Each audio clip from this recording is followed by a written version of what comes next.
Friends, today we are going to learn on completing the square method in quadratic equations.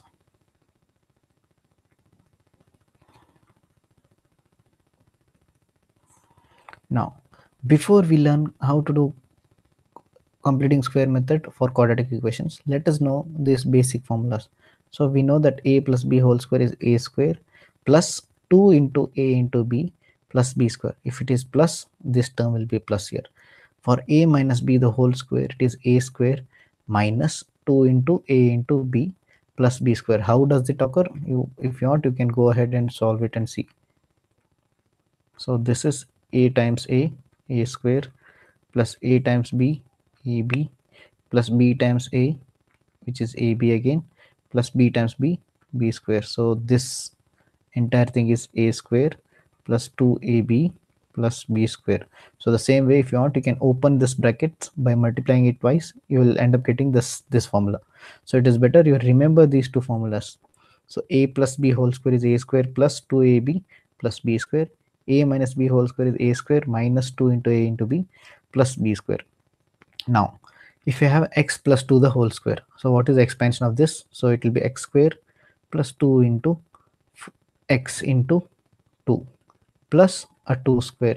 So which happens to be x square plus 4x plus 4. If you're working it backwards, suppose if you had x square plus 4x plus 4, you should be able to tell it is x plus 2 the whole square. Same way, if you have a question like this, x square plus 6x plus 9, so what is the expand, what two terms are expanding to get x plus x square plus 6 x plus 9? So look at the middle term, so break it by 2, which you get 3. So this is 3 square, so 3 2 into 3x and 3 square, so it is obviously x plus 3 the whole square. Hope you're getting this. If you have a little complicated question, suppose you had x square plus 12x plus 36, so compare this with x square plus 2ax plus a square. So what is 2a or what is a square? A square happens to be 6 or 2a happens to be 6. 2a is 12, so a is 6. So this entire thing is x plus 6 the whole square.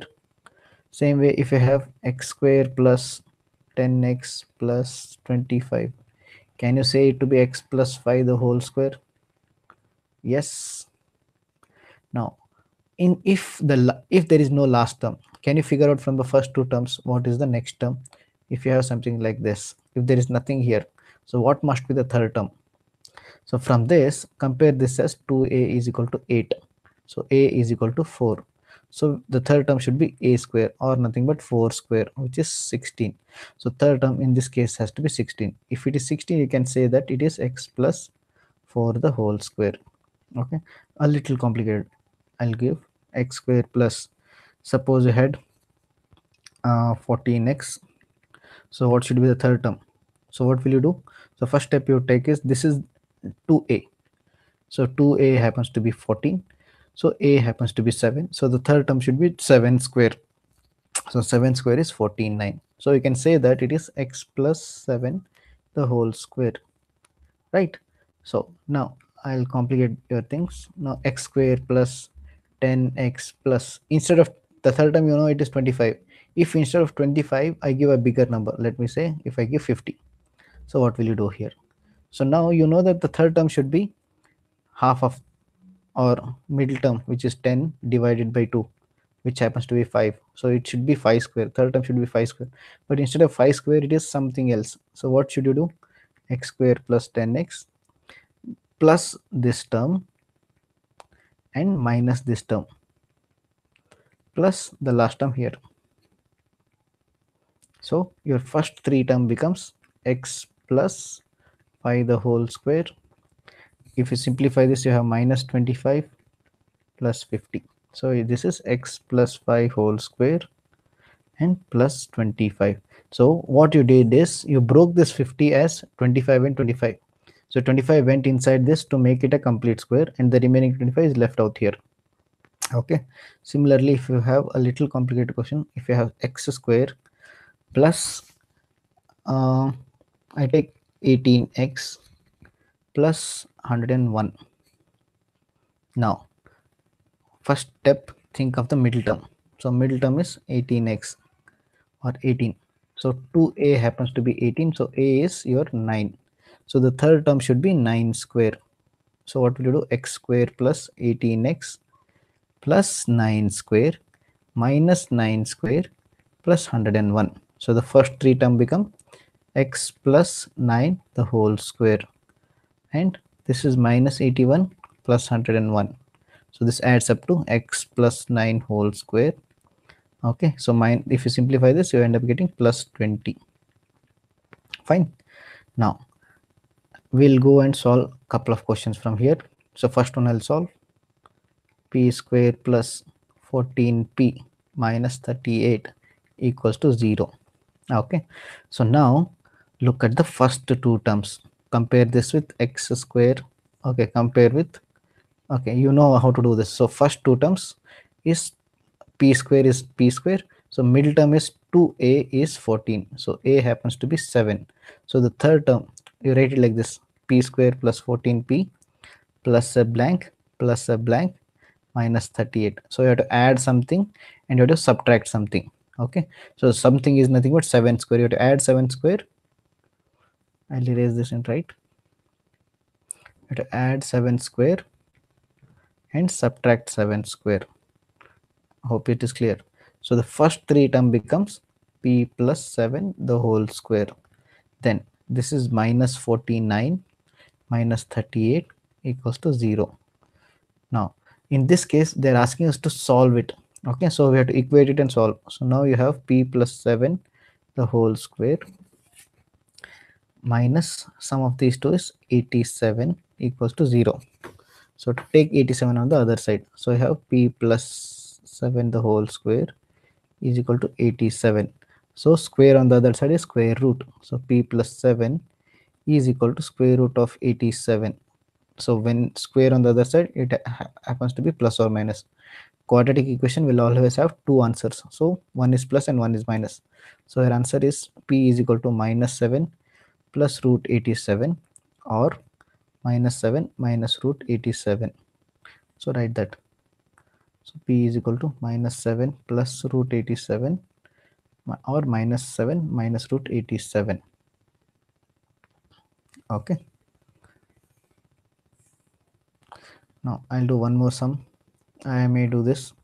So fifth one I'll do. So fifth one happens to be x square plus 6x plus 8 equals to 0. Okay, so now look at the first two terms. So the middle term is 6x, so 2a happens to be 6, so a is 3, right? So compare this with x square plus 6x plus, keep a blank, plus blank plus 8 equal to 0.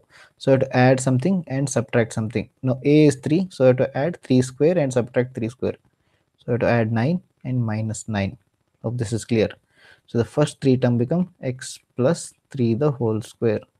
Now the remaining term is minus 9 plus 8 equals to 0. So this is x plus 3 the whole square minus 1 equals to 0. So it is x plus 3 the whole square is equal to, minus on the other side is plus 1.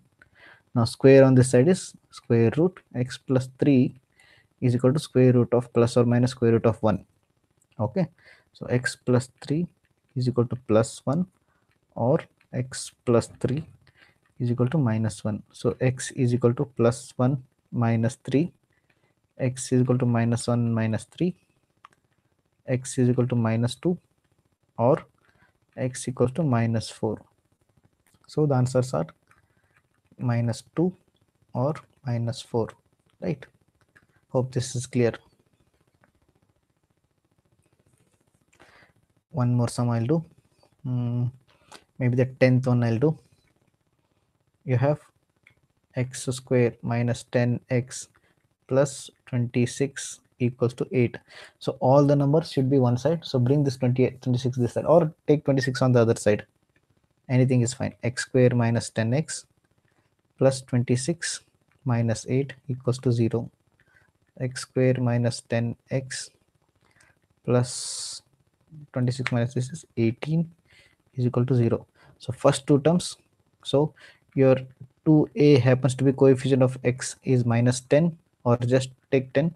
So a is your 5. So the third term, so if I write like this, x square minus 10x plus third term, subtract and plus 18, this 18 has come here, is equal to 0. So the third term happens to be square of this, which is 5 square. So the first three terms is this. Now whatever you have brought, you have to subtract that. So x minus 5 the whole square minus 25 plus 18 equals to 0. So you have x minus 5 whole square minus 7 equals to 0. So minus 7 will go on the other side. X minus 5 equals to 7. X minus 5 will be plus or minus root of 7. So x is equal to minus 5 plus root 7. X equals to minus 5 minus root 7.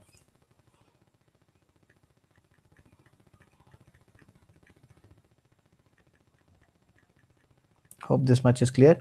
So you do the rest of the questions. Okay, all the best.